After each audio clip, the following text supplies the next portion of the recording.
How's it going, everybody? It's Michael from the LoftusParty.com. Thanks for being here. I hope you're doing better than fine. Here's the big story. This is the one that has everybody flipping out today. Florida.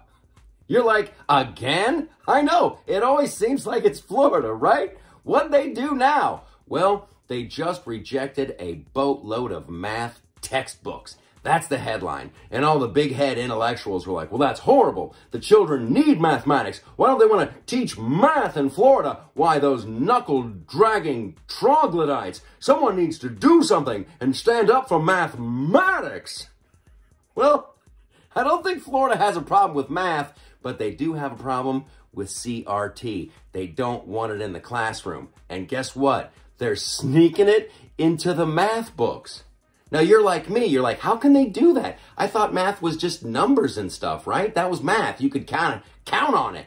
Count on it, math. Sorry, forgive me.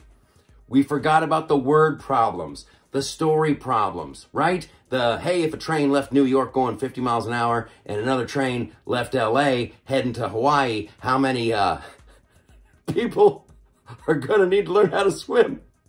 Okay.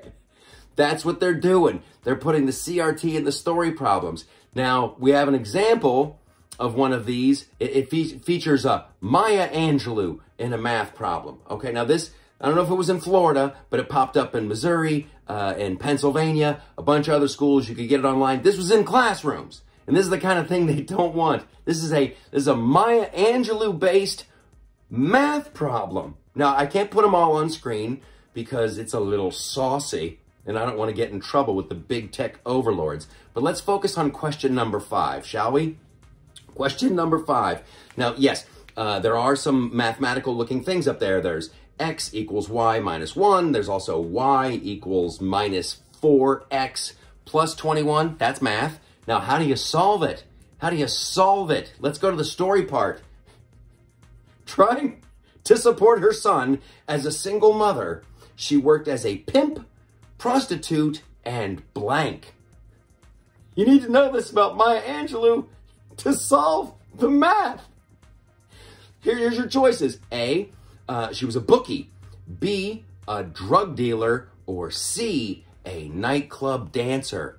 If you answered C, Maya Angelou was a nightclub dancer, congratulations. You know math. That's not math. That's a fun to know fact about Maya Angelou, but you're not going to be able to figure anything out knowing that. Can you even imagine? You're on a plane and the pilot comes on. He's like, this is your pilot speaking. We lost our onboard computer and we're trying to figure out how much fuel we have left by using the math that we learned in public school. Now, we left Los Angeles carrying about 14,000 Jesse Jacksons of fuel. We've been headed eastbound at a speed of about 14 Sharptons.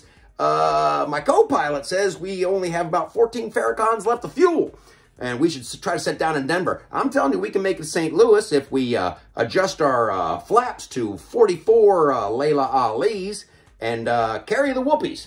So, oh, hold on. We got a bell coming on. Nope, turns out we are out of fuel. Okay, we're gonna set down fast. But they tell me that this plane can land at speeds of up to 44 Sharptons. So buckle up, and I think we're going to be okay. That's not math. You need actual math. So Florida, good for you. How about we teach numbers instead of fun-to-know facts about Maya Angelou? Them's the apples. Or 44 Jessies.